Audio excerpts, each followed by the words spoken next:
ನಮಸ್ತೆ ಫ್ರೆಂಡ್ಸ್, ಯಶು ಕಿಚನ್ಗೆ ಸ್ವಾಗತ. ಬನ್ನಿ ಇವತ್ತು ಅರಬಿ ಅಂದರೆ ಕೆಸುವಿನ ಗೆಡ್ಡೆಯ ಒಂದು ಫ್ರೈ ಮಾಡೋದು ಹೇಗೆ ಅಂತ ತೋರಿಸ್ಕೊಡ್ತೀನಿ. ತುಂಬ ಸಿಂಪಲಾಗಿ ಟೇಸ್ಟಿಯಾಗಿರುತ್ತೆ. ಮೊದಲಿಗೆ ನಾನಿಲ್ಲಿ ಅರಬಿ ಕೆಸುವಿನ ಗೆಡ್ಡೆನ ಕುಕ್ಕರಿಗೆ ಹಾಕ್ಕೊಂಡು ಒಂದು ವಿಜಿಲ್ ಹೊಡ್ಸಿ ಎತ್ತಿಟ್ಟಿದ್ದೆ.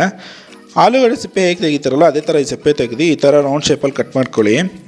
ಇಲ್ಲಿ ತುಂಬ ಸಣ್ಣನೂ ಅಲ್ಲ, ತುಂಬ ದಪ್ಪನೂ ಅಲ್ಲ, ಮೀಡಿಯಮ್ ಸೈಜಲ್ಲಿ ಕಟ್ ಮಾಡ್ಕೊಬೇಕು. ನೋಡಿ, ಇಲ್ಲಿ ನಾನು ತೋರಿಸ್ತಾ ಇದ್ದೀನಲ್ವಾ, ಈ ಸೈಜಲ್ಲಿದ್ದರೆ ಸಾಕು. ಯಾಕಂದರೆ ನಾವು ಇದನ್ನು ಎಣ್ಣೆಗೆ ಹಾಕ್ಕೊಂಡು ಕರ್ಕೊಳ್ತೀರಿ. ಸೊ ಎಲ್ಲನೂ ಅಷ್ಟೇ ಈ ಥರ ಮೀಡಿಯಮ್ ಸೈಜಲ್ಲಿ ಕಟ್ ಮಾಡ್ಕೊಳ್ಳೋಣ.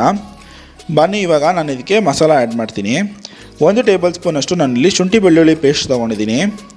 ಮತ್ತು ನಾನಿಲ್ಲಿ ಅರ್ಧ ಟೇಬಲ್ ಸ್ಪೂನಷ್ಟು ಧನಿಯಾ ಪುಡಿ, ಅರ್ಧ ಟೇಬಲ್ ಸ್ಪೂನಷ್ಟು ಖಾರದ ಪುಡಿ, 1/4 ಚಮಚ ಅರಿಶಿನ, ರುಚಿಗೆ ತಕ್ಕಷ್ಟು ಉಪ್ಪು, 1 ಟೇಬಲ್ ಸ್ಪೂನ್ ಅಕ್ಕಿ ಹಿಟ್ಟು ಹಾಕೋದ್ರಿಂದ ಸ್ವಲ್ಪ ಕ್ರಿಸ್ಪಿನೆಸ್ ಬರುತ್ತೆ. ನಿಮಗಿಲ್ಲಿ ಖಾರ ಬೇಕು ಅಂದರೆ ನೀವು ಎಕ್ಸ್ಟ್ರಾ ಖಾರದ ಪುಡಿ ಆ್ಯಡ್ ಮಾಡ್ಕೊಳ್ಳಿ. ಸೊ ಈ ಥರ ನೀಟಾಗಿ ಎಲ್ಲಾದ್ರ ಮೇಲೂ ಅದ್ರ ಕೋಟಿಂಗ್ ಕೂರಬೇಕು. ನೋಡಿ, ಇವಾಗ ಚೆನ್ನಾಗಿ ಕೋಟಿಂಗ್ ಕೂತಿದೆ. ಬನ್ನಿ, ಇವಾಗ ಬಾಣಲಿಗೆ ಎಣ್ಣೆ ಹಾಕ್ಕೊಂಡು ಎಣ್ಣೆ ಕಾಯಕ್ಕಿಡೋಣ. ಸೊ ಇವಾಗ ಎಣ್ಣೆ ಕಾದಿದೆ. ನಾವಿವಾಗ ಆವಾಗಲೇ ಮಿಕ್ಸ್ ಮಾಡಿಟ್ಟಿರಿದ್ರಲ್ಲ ಅರಬಿನ ಒಂದೊಂದೇ ಹಾಕ್ಕೊಂಡು ಚೆನ್ನಾಗಿ ಫ್ರೈ ಮಾಡ್ಕೊಳ್ಳೋಣ. ಚೆನ್ನಾಗಿ ಇದು ಕ್ರಿಸ್ಪಿ ಆಗೋವರೆಗೂ ಫ್ರೈ ಆಗಬೇಕು. ಆವಾಗ ಈ ಥರ ತಿರುಗಿಸಿ. ನೋಡಿ, ಇವಾಗ ಇದು ಆಗಿದೆ. ಇದನ್ನು ಒಂದು ಪ್ಲೇಟ್ಗೆ ಹಾಕಿ ಎತ್ತಿಡೋಣ. ಈಗ ಅದೇ ಬಾಣಲಿಗೆ ನಾನು 2 ಸ್ಪೂನ್ ಎಣ್ಣೆ ಹಾಕ್ಕೊಂಡು ಸ್ವಲ್ಪ ಸಾಸಿವೆ, ಸ್ವಲ್ಪ ಕರಿಬೇವು ಮತ್ತು ಒಂದೇ ಒಂದು ಒಣಗಿದ ಮೆಣಸಿನ್ಕಾಯಿ ಹಾಕ್ಕೊಂಡು ನಾವು ಹುರಿದಿಟ್ಟಿದ್ರಲ್ಲ ಅರಬಿ ಅದನ್ನು ಹಾಕ್ಕೊಂಡು ಚೆನ್ನಾಗಿ ಒಂದು ಮಿಕ್ಸ್ಕೊಳ್ಳೋಣ. ನೋಡಿ, ಎಲ್ಲನೂ ಹಾಕ್ಕೊಳ್ಳೋಣ.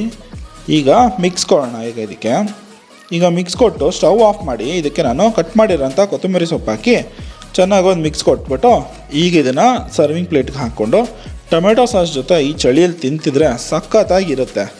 ನನ್ನ ವಿಡಿಯೋ ಇಷ್ಟ ಆದಲ್ಲಿ ಪ್ಲೀಸ್ ಲೈಕ್ ಮಾಡಿ, ಶೇರ್ ಮಾಡಿ, ಫಾಲೋ ಮಾಡಿ ಮತ್ತು ನನ್ನ ಯೂಟ್ಯೂಬ್ ಚಾನಲ್ని ಸಬ್ಸ್ಕ್ರೈಬ್ ಮಾಡಿ. Thank you friends.